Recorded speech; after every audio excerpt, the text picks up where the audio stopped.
Bismillah ar-Rahman ar-Rahim. In this time, we will discuss about Ibn Sina's idea on human soul. In other words, Ibn Sina's philosophical psychology. There are different subjects in this area which Ibn Sina deals with in his different books, especially in his Ash-Shifa, the book of healing. He gives a definition of soul and discuss about different kinds of soul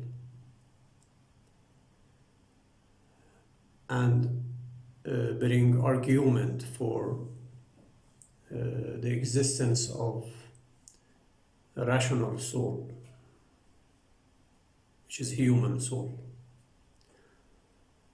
and discusses in detail about soul's faculties,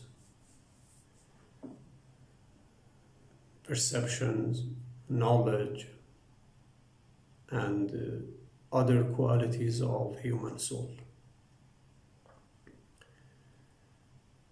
In his book on natural philosophy, At-Tabi'iyat, he deals with the subject of vegetable soul and animal soul, and also rational soul. Following Aristotle, he defines soul as the first perfection for a natural body which has the potential for life or life potentiality. A body which has different organs and works with its organs. Such a body has soul.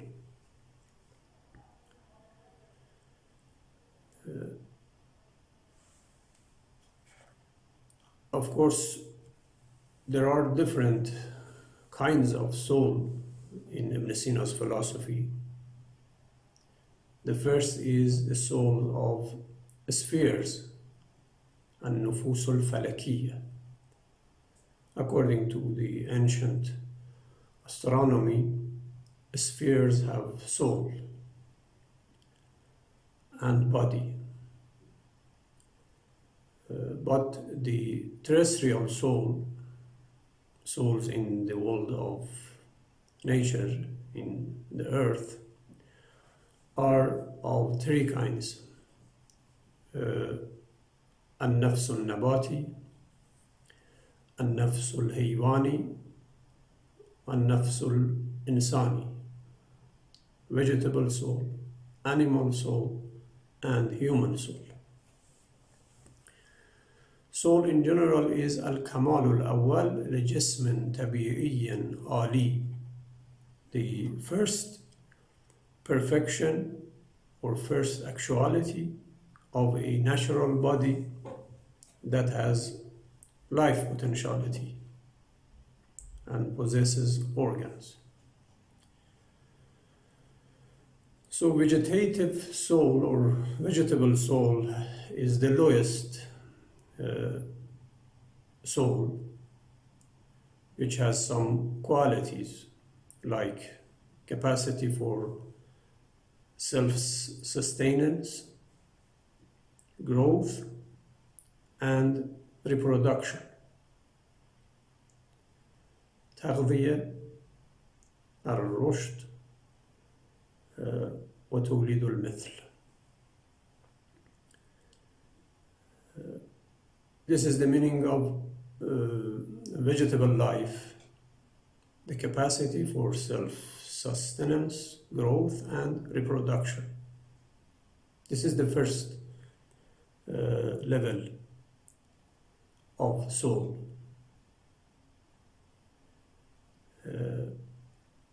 which a natural body possesses insofar as it reproduced, grows, and assimilates nourishment.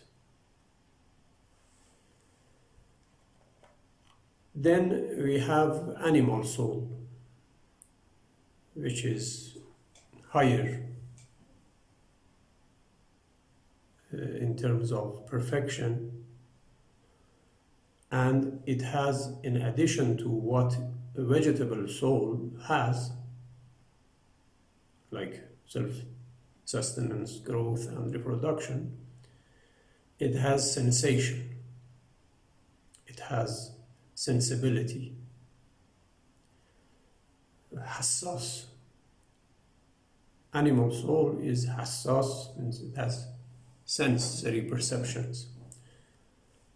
And متحرك بالإرادة, moves by its will. This is what you have in animal soul. So in vegetable soul, we don't have knowledge, awareness, or perception. But in animal soul, we have perception and a kind of awareness and a kind of will. According to Ibn Sina, vegetable soul and animal soul are physical, material.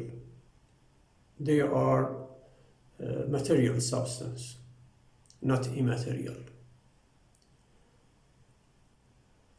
Human soul is immaterial. Human being enjoys immaterial soul, a soul that can survive death. Therefore, human being has life after death. But this is not possible for vegetables and animals, according to Ibn Sina's philosophy. Why these physical bodies have soul? How we know that they have soul? Ibn Sina argues that they have some qualities that other physical bodies don't have those qualities, like growth, like reproduction, like self-sustenance, like sensation in animals. A stone does not have these qualities, or a piece of iron does not have these qualities. So these qualities must have a principle, which this principle exists in vegetables, in animals, but does not exist in, for example, stone or iron or water. That's why they claim that vegetables and animals have soul. We have a nafsul nabati and nafsul haywani. And these qualities, like sensation and reproduction, these are not accidents. They are qualities of a substance, because every accident will finally refer to a substance. كل ما بالعراذ ينتهي إلى ما بالذات.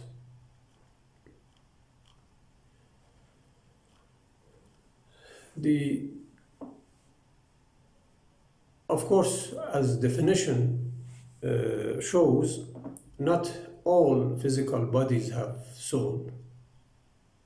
Soul belongs to natural bodies.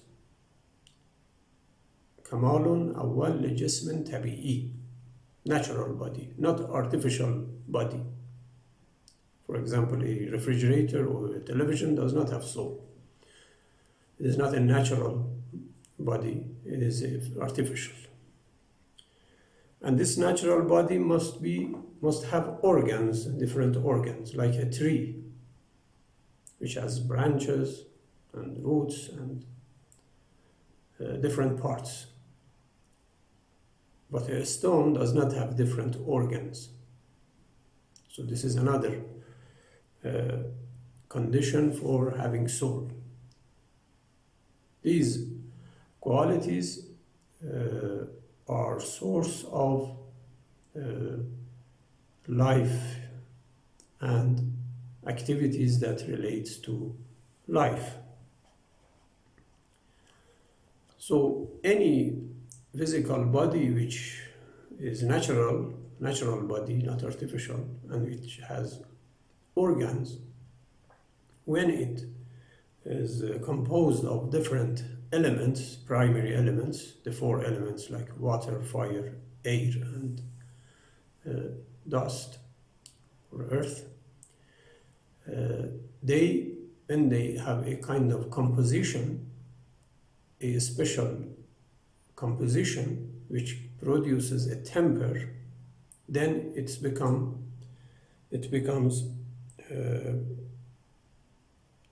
ready for soul. A soul will be created for such a body.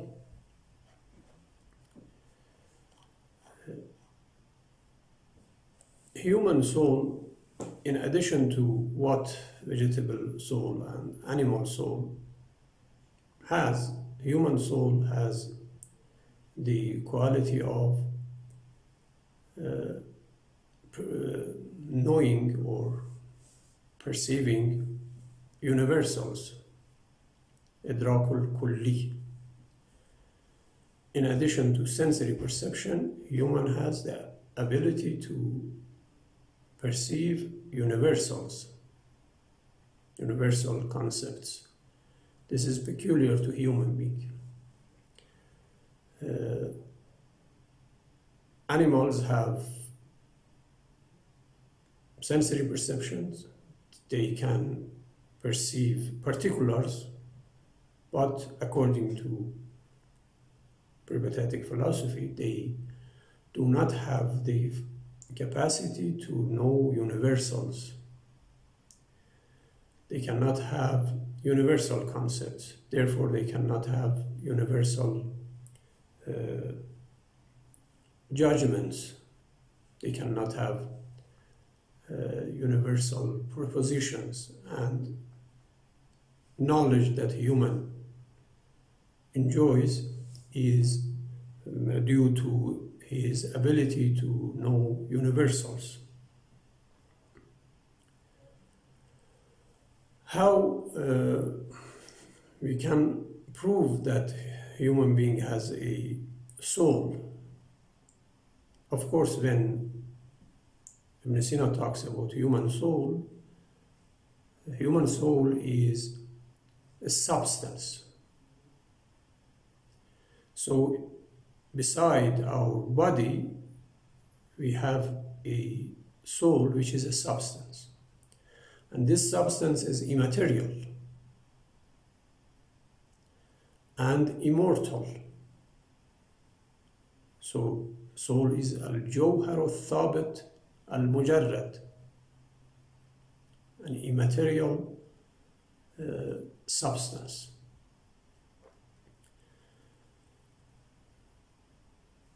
Ibn Sina argues for such a soul, the existence of rational soul, in different ways. First of all, he thinks that the existence of the soul is self-evident. Our self-awareness is the best evidence for the existence of soul.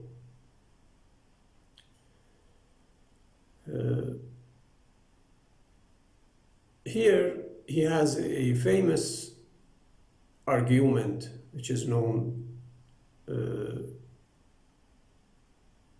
floating man or falling man, a kind of thought experiment. Through this thought experiment, Ibn Sina tries to demonstrate that human has self-awareness and human soul exists and is a substance and immaterial.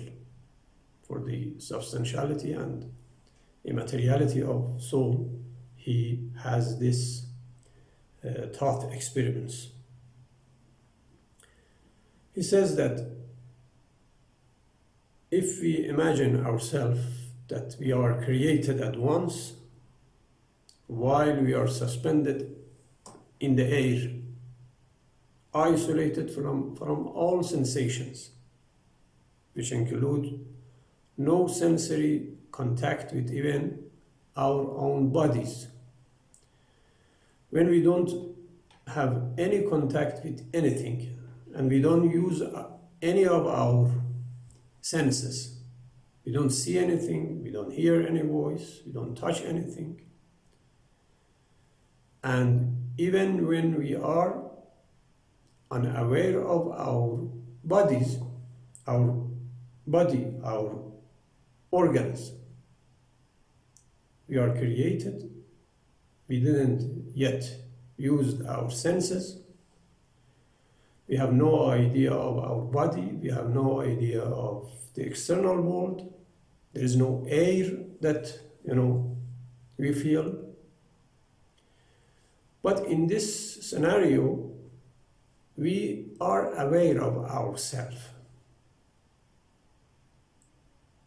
I am aware of myself, I feel myself. This shows that I am not my body.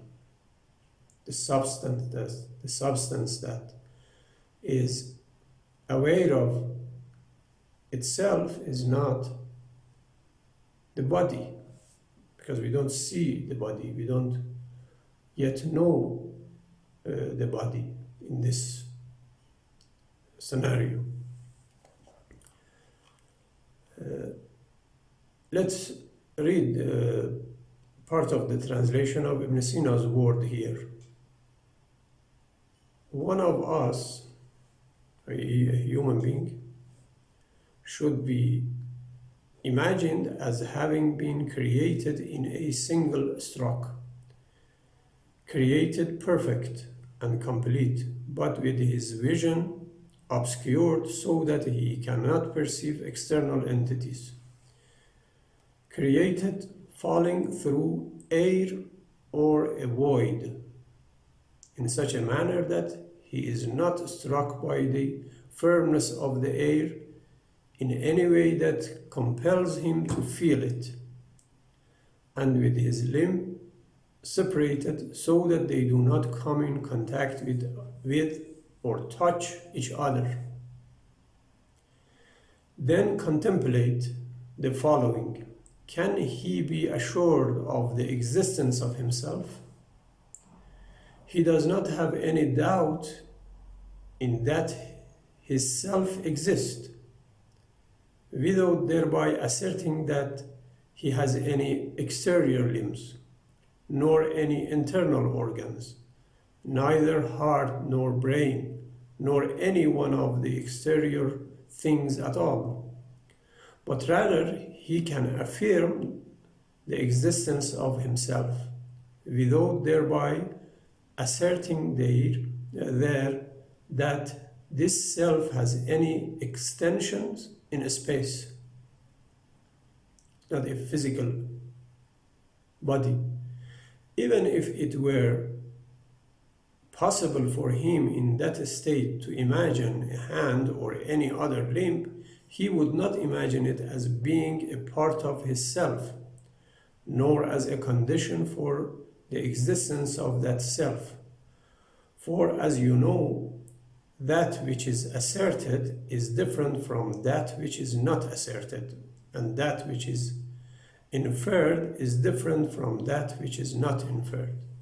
Therefore, the self, the existence of which has been asserted, is a unique characteristic inasmuch that it is not as such the same as the body or the limbs, which have not been ascertained. Thus, that which is ascertained, i.e. the self, does have a way of being sure of the existence of the soul as something other than the body, even something non-bodily. This he knows, this he should understand intuitively, if it is that he is ignorant of it and needs to be beaten with a stick to realize it.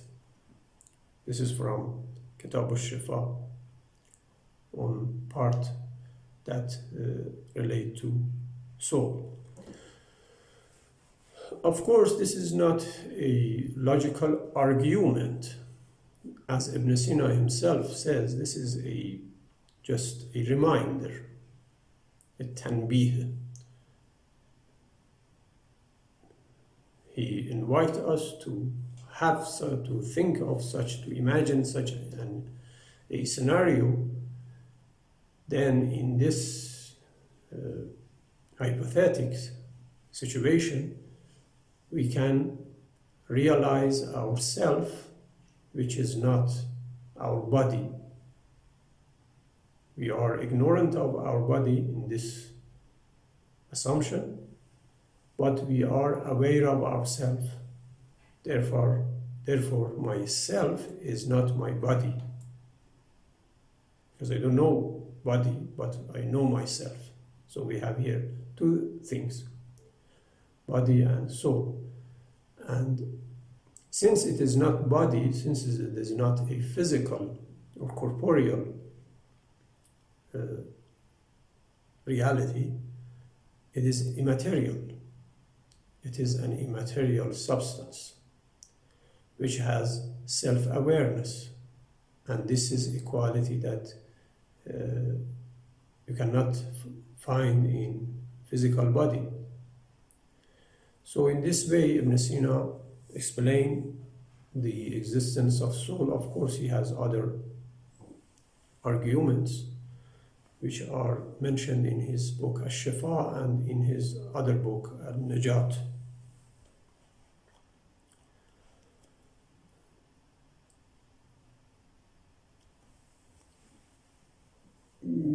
You may ask,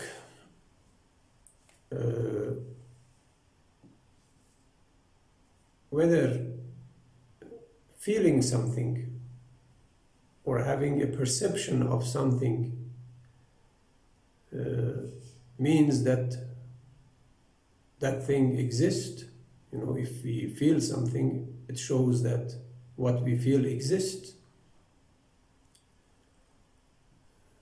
Sometimes we can think of something that does not exist.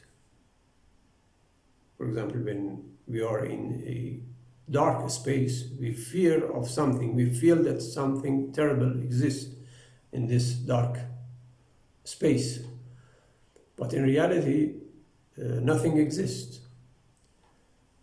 So how can we argue from our awareness of ourself for the existence of ourself?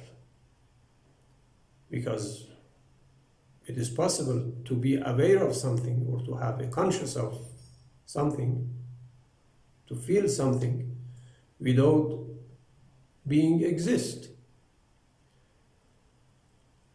The answer is that this is possible in perceptual knowledge, in knowledge by correspondence, in ilm al-husuli. You know, when we have a picture or image of something, this image may indicate the reality and it may not indicate the reality. In propositional knowledge, in perceptual knowledge, in knowledge by correspondence, knowing something does not prove the existence of something. having an image of something or a perception of something does not mean that the object of our perception or imagination exists in reality. Whereas in knowledge by presence, in presential knowledge, the case is different. In ilm al-huduri. When in ilm al-huduri we know something, then that must exist. Because in ilm al-huduri, we do not perceive the concept or the image or the form of something. Rather, in ilm al-huduri, what is known is the existence of something, not the form of something or mental concept of something. So, since our self-awareness is from the category of knowledge by presence, it shows that its object exists. This knowledge is immediate knowledge. No concept and no form and no image here is involved.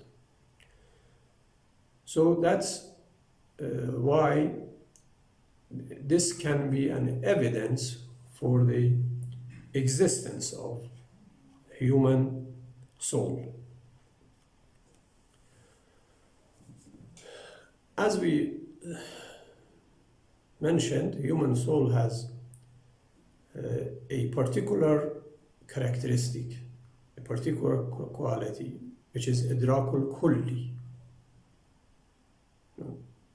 perceiving the universals. This is a quality for rational soul, for an-nafs an-natiqa. And in this quality, our soul does not need a body. Knowing the universal is not depend on bodily organs. We don't know universals through our senses, through our eyes or ears or touching. Universals are abstract and no specific part of human being, part of body or sensory organs can give us idrakul kulli. Therefore, idrakul kulli takes place by human soul itself, not by using bodily instruments, physical instruments, or bodily organs. But human soul has some characteristics and qualities that in these qualities, soul affected by body. In fact, body and soul together with cooperation have this kind of qualities. Like acts, when we do something with our physical body, with our hand, for example, here both soul and body are active. Of course, the agent is soul, but it uses body as instrument, physical organ as instrument. So in our af'al, an-nafs, human soul, needs body, physical organs. And also, our soul has infa'al, affections, receptivity, like, sadness, like laughing, like crying, like mercy. These are affections that human soul has with the help of body. When we laugh, of course, we use our body, our mouth, or when we cry, or when we are shameful, our body participates in expressing the shame or expressing our merciness, our feelings. So in these kind of actions and affections, soul needs body. The same is true in our sensory perceptions, our perceptions of particulars. Perception is the act of soul. This is the soul that sees or hears or touches or smells. But in this perceptions, soul needs physical organs. So our souls has some characteristics which belong to soul itself, and it does not need body, it does not depend on using body as its instruments, like idrakul kulli, and it has some qualities, some acts or affections that needs using body and bodily organs. There are many discussions about human souls according to Ibn Sina that we will discuss some of them in our next meeting, inshallah. Thank you very much. Walhamdulillahi Rabbil Alameen.